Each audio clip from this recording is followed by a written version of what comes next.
Welcome to our first panel on Metamorph conference. The theme of this panel is building the Web3 infrastructure. I will present the panelists for today with me in VR, in virtual reality. And on the Metamorph conference, I will present you the Marko Dzombic from the StreamFlow Finance, Vidor Gencel, founder of Solrise and Solflare. Hi, Vidor.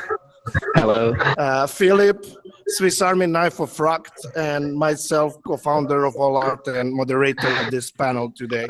So how are you guys? Jovan. I'm so excited to be in this. Yeah, really excited. Yeah, you know me, amazing. I love sunglasses more, but this is really fun, you know. Like first time for me and rather fun. Yeah. First time for me as well. Very cool indeed. Yeah, it's first time for me as well. It's quite cool. Just gotta get used to it and hopefully not get dizzy by the end of the presentation. Yeah, noisy. Yeah. Okay, guys, so I will shortly present the stuff that you are building on Solana blockchain, and then we can see what is your vision, what is your concerns, and where you see us in 5 years from now. So StreamFlow, Marko, I know you and Mauricia, you start building the StreamFlow for the tokens on Solana on the hackathon on the end of the summer. So what is your position now? How you see the partnership and what we can stream, what kind of flows we can stream with your technology? Great stuff. Yeah, thank you, Jovan. Yeah, great stuff. As you said, yeah, Mauricia started this great app in May on hackathon, Solana hackathon, voted with Solana grant, Serum grant, use that money to go further. We met actually in November and then started raising, successfully raised one, scaling team, round one, and now scaling team. We're counting 8 members and then still hiring. Currently, we want to talk about product portfolio or our vision or portfolio now. Okay. Yeah, I'm more for your vision, what we can stream and how. For example, we can use the Solrise product and Solflare later, and how we can change. Yeah, how we can change stuff with Web3. Yeah. Actually, I'm coming from the business side of the spectrum, and maybe this comes from there. If you're talking about Web3 infrastructure, I'm talking about the development of Web3 infrastructure, including StreamFlow. I'm thinking of building this bridge between the traditional industries, and the Web3 or crypto. If we're talking about StreamFlow finance, we're talking about building the bridge between the traditional finance and Web3. If you're a consumer or a business, because we are big business, if you're a business, you want your service to be provided in a seamless fashion, at a low cost, So that's your idea. And if you're dealing with large sums of money, with high, great value, or any other asset with great value, NFTs, man, you want your assets to be secure, and that's what we're doing. But actually, if you are a business using the application, you don't care about the tech behind. And that's another layer, You just care your service to be provided. You don't actually care if it's a Web3 or Web2, or which blockchain. And the moment we reach the point where the user or a business can be provided with a great service and doesn't know the tech behind, then we are going mainstream. If you're talking about services, StreamFlow Finance is now doing actually, mainstream value.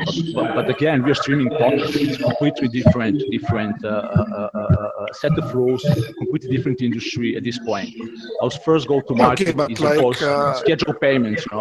If you're talking about scheduled, you have the payments, but for that, you need to have a good wallet, and you need to onboard the companies need to onboard their employees to be paid in the crypto and to stay in the system. And for that, we have one of the famous Solflare wallet on Solana who are doing updates.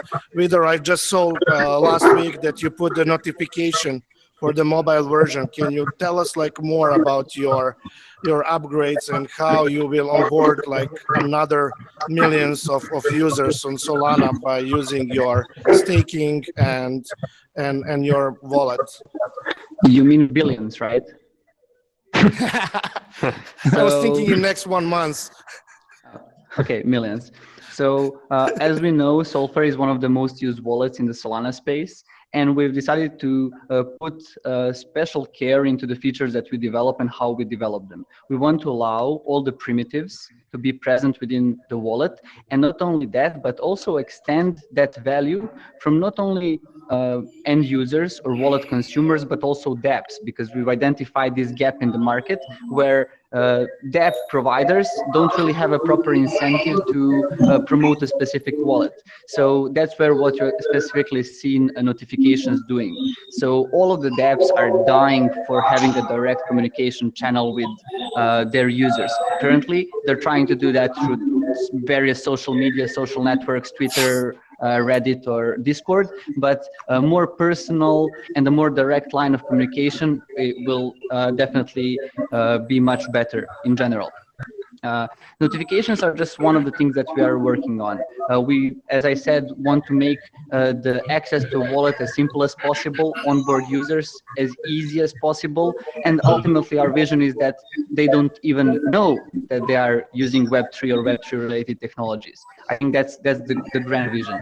Not only Solflare, but we actually started building in the blockchain space since like more than 5 years ago, and we built on I guess more than 10 different blockchain solutions. We bought Solana in 2020, and we decided to stay there because the ecosystem was very welcoming, and we saw a huge opportunity to democratize services and offerings that we've seen on other chains to make it much more accessible, much more appealing, and much easier to use at the end of the day, which is, I think, one of the biggest friction that we need to get to gain mass adoption, as we all are dreaming about it. Yeah, that's like what I also feel like with our ecosystem with Solana and stuff, as like you said, like for primitives and for the apps that we'll use in the future, that we don't know if it's Web3 or Web2. It's important to have a good interface and to be easy for people in everyday life. And like when it comes to okay, this is like the tokens a wallet, and in wallet you can have like your tokens, but you can have also your NFTs and have like your digital asset of the future. And like, Phil, are you flying or you are here with us? Should we address this elephant in the room? Yeah, flying.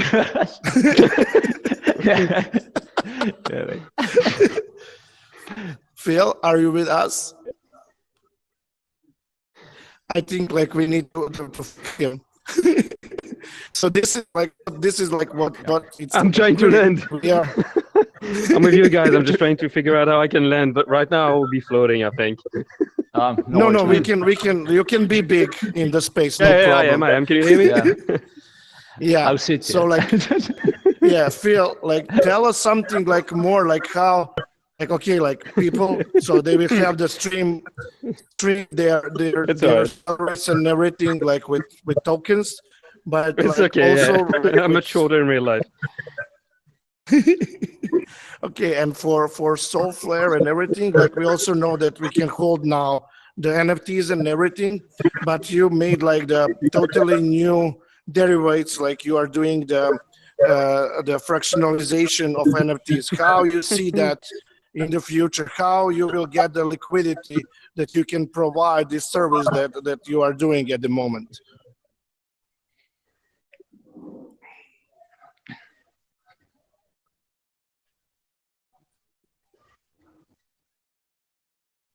Phil?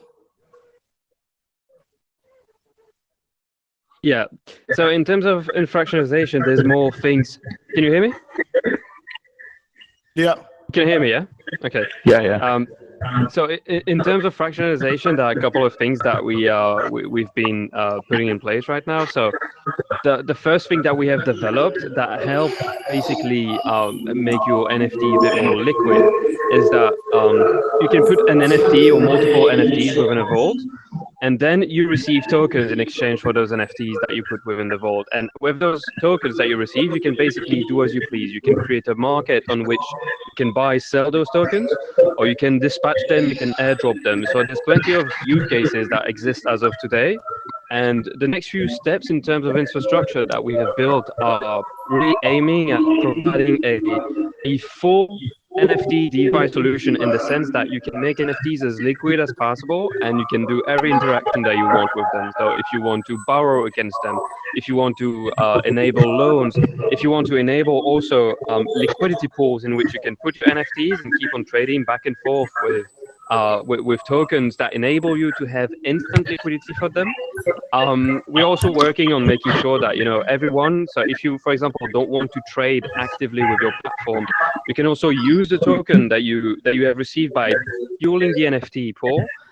You can stake those tokens with a bit of liquidity to make sure that the pool is tradable, and you earn also passive yield on top of this. So that's the reason why we say it's a full solution, because whatever you want to do in terms of DeFi interaction within our platform, you will be able to do that in a couple of weeks. Amazing, really amazing. Yeah.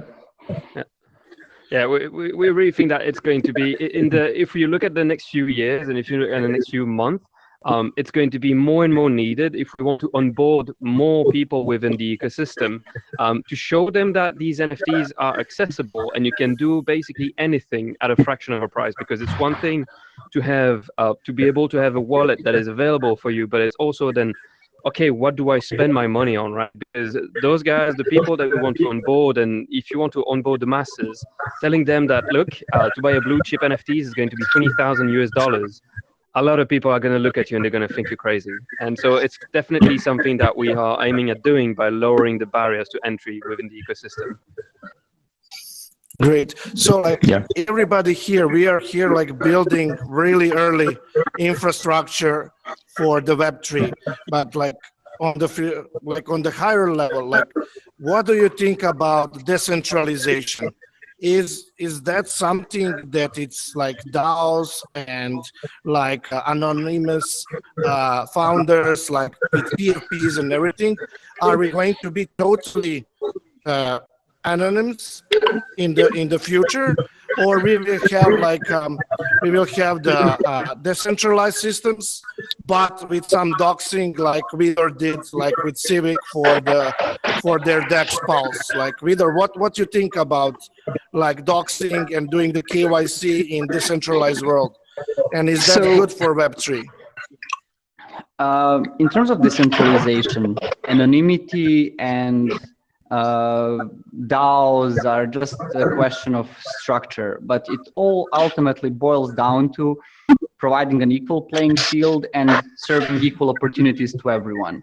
So I think we're just now trying to tweak the details around how we think is going to work, and I see a place for both worlds. For example, our protocol Solrise Finance, we built it to democratize the investment space, meaning that you can invest as little as $5 and just like not need to go through any form of a hassle. But on the other side, we've definitely identified this, I wouldn't call it a niche because it's huge, because institutions want to get access to liquidity and they want to use and trade DeFi products. We've spoken to numerous legal and compliance departments of these like huge institutions, and they just think, okay, we cannot do that. But now with Solrise Pulse, where we have a structured way to onboard institutions, it makes much easier for them to access DeFi protocols on Solana. We started with the Serum DEX, and ultimately the institutions would be able to access different sorts of borrow lending protocols, perps, options, derivatives, basically everything. So there is a barrier of how far the legal world got in terms of providing these legislations, and we are trying to bridge that vertical as well for institutions to have access to all the fun things that we are doing day to day. Nice. Amazing. Yeah. And Phil, what you think about doxing and also like this, like doing KYC in NFT world? Because we saw a lot of rug pulls like on the platforms and like also slow rug pulls and Yeah. then like people using just as a vehicle and not as as something that it's normal. Like what do you think about like how we can provide the better standards, better security for the NFT space when we are talking about doxing and doing like who is the artist, who is the owner of the project, are that the companies or that the anonymous teams? What you think? Yeah.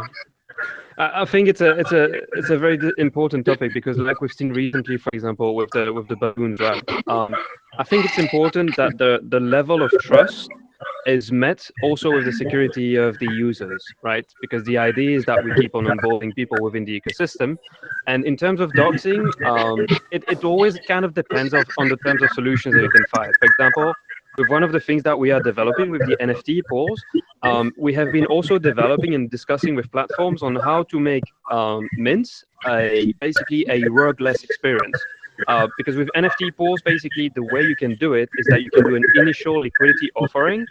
So it would imply that the artist or the creator of the project commits on a longer term basis, and he does not have access to the liquidity right away. So basically anyone that will be minting, the minting experience stays the same for the people who want to mint. In the background, the cryptocurrencies are not sent to the creator's wallet, right? They are sent within a liquidity pool, and basically they are locked up in there. So it makes it so that the creator or the artist are committing to the community, saying, "Look, I want to make that project, and there will be a liquidity pool between the both of us. So I do not have access to the liquidity right away. Eventually, he will be or she will be able to. But the idea here is to say to the community, look, I'm doing this to make sure that you guys can trust me in what I'm doing, and then for the community itself to bound on it." And with these type of protocols and these type of approaches, you can basically work in a completely trustworthy system and mechanic without implying too much doxing. I think doxing is needed in certain cases. When basically you have exposure or you have a risk inherent to you doxing or not doxing, and we've seen, for example, the risks of transparency with Cypher, right? With the project on which he was involved in, and nobody knew what he had done in his past, and now we see the effects that it has on the project. I think it's important that such teams, you already at least know where they come from, because then if people decide still to get involved with it, it is their own responsibility. Right. And Marko, for you, as you are coming like from the big four, so like from traditional finance and M&A and stuff, like what do you think about this? Actually, as I started, we have to bridge it somehow. We have to connect these things. However, at StreamFlow, we build this like great primitive that allows you to schedule payments, token vesting, or perform some recurring payments, as you mentioned, like payroll or pay subscriptions, etc. And to go mainstream with this, we designed it in decentralized and permissionless fashion, so because that's Web3, and we want it to work like that, But however, to go mainstream, for example, for payroll, we have to comply with certain laws, and if you're talking tax withholding, some other stuff, AMLs, kids, etc. So to go mainstream, I personally strongly believe at certain point we'll have to adjust and start incorporating all of this into our business model. However, at this point, we have to make this trade-off between like the fast growth, one end, on other end, like being in compliance with regulators, Yeah. Great. Like I wanted to ask you about like Web3.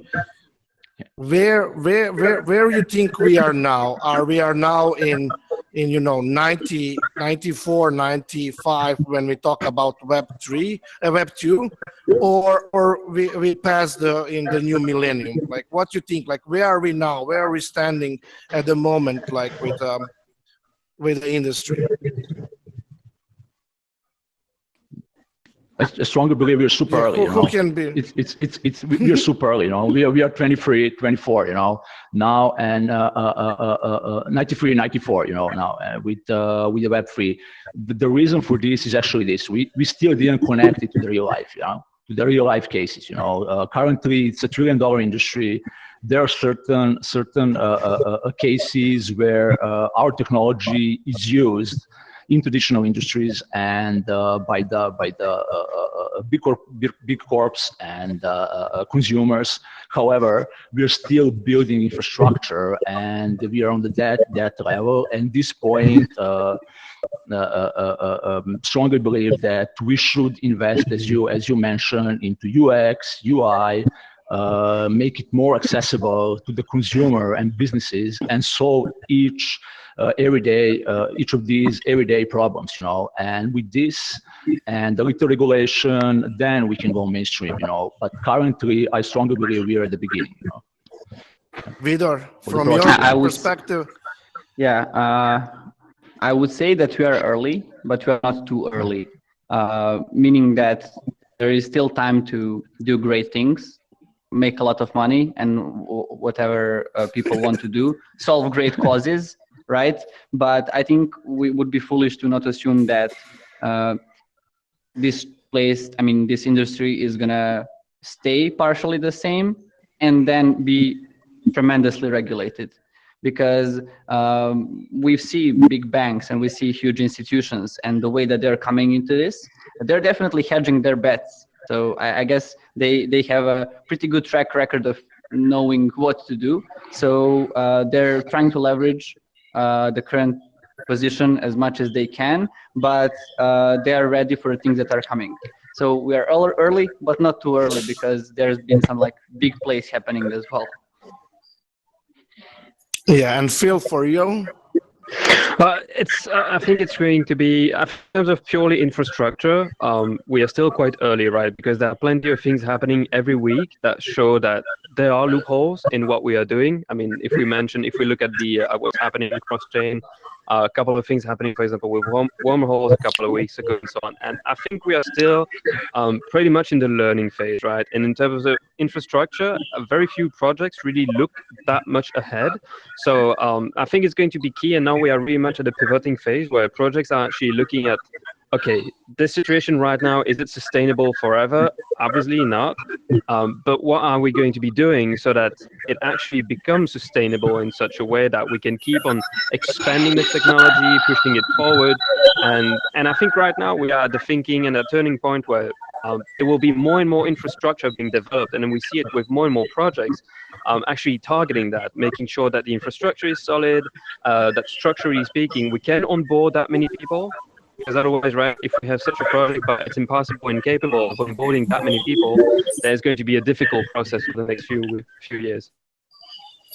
And now, what you think about where we now in virtual reality? What you think about what is going to happen in next 5 to 10 years, with metaverse economies, and before that, I want to hear what you think about these new models of play to earn, walk to earn, stake to earn, these new models that are pumping up every day, last couple of months. Who will go first? Who wants to actually, go in first? In the elevator, I was talking to Vidor, and a couple of years ago, doing an intersection here in Serbia, Epic Games, Teatro, big intersection, and then it was my first time that I really saw what's happening in the world of virtual reality, digital humans, metaverse, and I was really scared and impressed at that point in time, And then a lot of money poured in the last couple of years, especially in 2021, in all these gaming, NFT, meta, as you all know, you're part of the problem or part of the solution, and these things are happening. So these things are happening. we're super early, but Jovan, you're in Dubai, Vidor is in Novi Sad, I'm in Belgrade. I know where Phil is based, and now we're talking. We can see each other, we can see movements, etc. For the average kid or teenager playing games, having skin or having something in the game, and actually we can stream all this stuff in the game, and is more important than having, maybe more important than having a real jacket or something, and it is really, really, really, really, really happening. So I don't know if I answer your question, or spark your mind for the others. Yeah, thank you. In terms of VR, I must say this is maybe my third time using it, despite me having a headset for over a year, which I think means that we just need to expand on the hardware itself, how it behaves, how it's used. And I think trying to pull a parallel between direct Web3, which sort of means DeFi right now, which is more of direct finance, versus VR and something that's leaning towards gaming, which is very hard to shape in the form of direct finance. It's more indirect finance. So you need to basically enjoy, fulfill some of your other needs, personal needs, enjoy, play games, and then see if there's like a proper way to monetize it.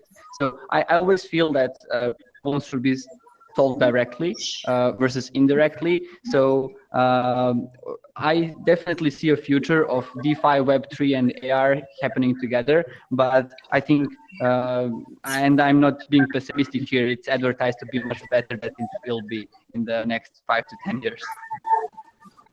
Yeah, I agree. I also agree. I think it's indeed there are going to be a lot of things that will be done better, and right now I think it's a lot of fun to participate in this, because it enables and I think it makes a case for further use cases, right? It just lays out a foundation. Okay, now this is possible, it needs improving. What's ahead is actually going to be very interesting, and I'm very curious and excited to see what's ahead in 3 years, in 5 years, because when we see how fast everything has evolved in the last year or two, it's going to be, if it keeps the exponential rate, it's going to be amazing.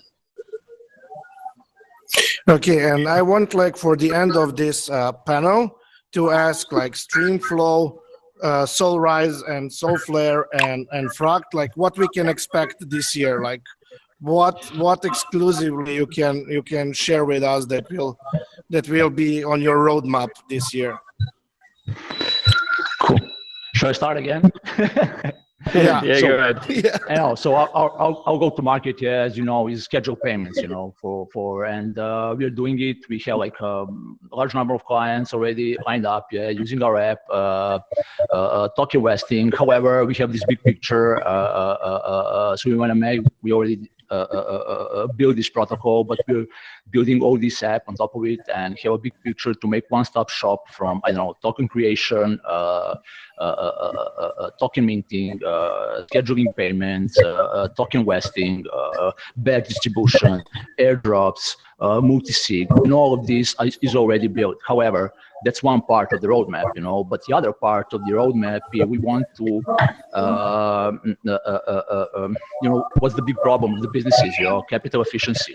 So we want to build protocols and apps that will allow users to increase liquidity and to achieve extreme levels of capital efficiency, allowing users while streaming, I don't know, payroll or any other value to earn yield, as Phil mentioned, to stake vesting contracts, to trade vesting contracts, use vesting contracts as a collateral to lend.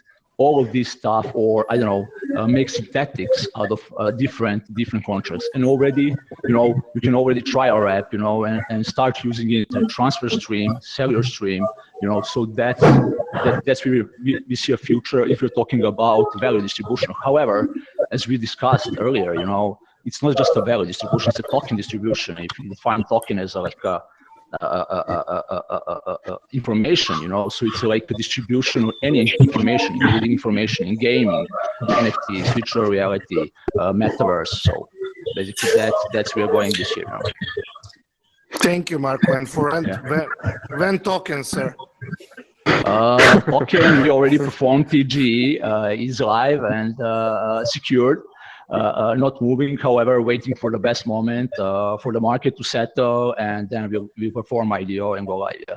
You'll be informed. Yeah. Thank you, Marko. And Vidor, you are cooking something secretly, and then like boom, big stuff. Yes. We're doing a lot of things under the radar, and it's hard to name one big thing that's going to change, but because we have like 3 different products. I'm just going to say that for Solrise Pulse, we're expecting a huge inflow of institutions because we are finally having some enabling technologies that are going to bring in institutions and let them use DeFi at scale, which is very important. In terms of Solrise Finance, we want to massively optimize the investment process. So you'd be able to access investment opportunities from a wide variety of different places with a click of a button, not needing to evaluate performance, PNL, Sharpe ratio, Sortino ratio. Without needing to know anything, you should be able to efficiently deploy your capital, either being $5 or $5 billion.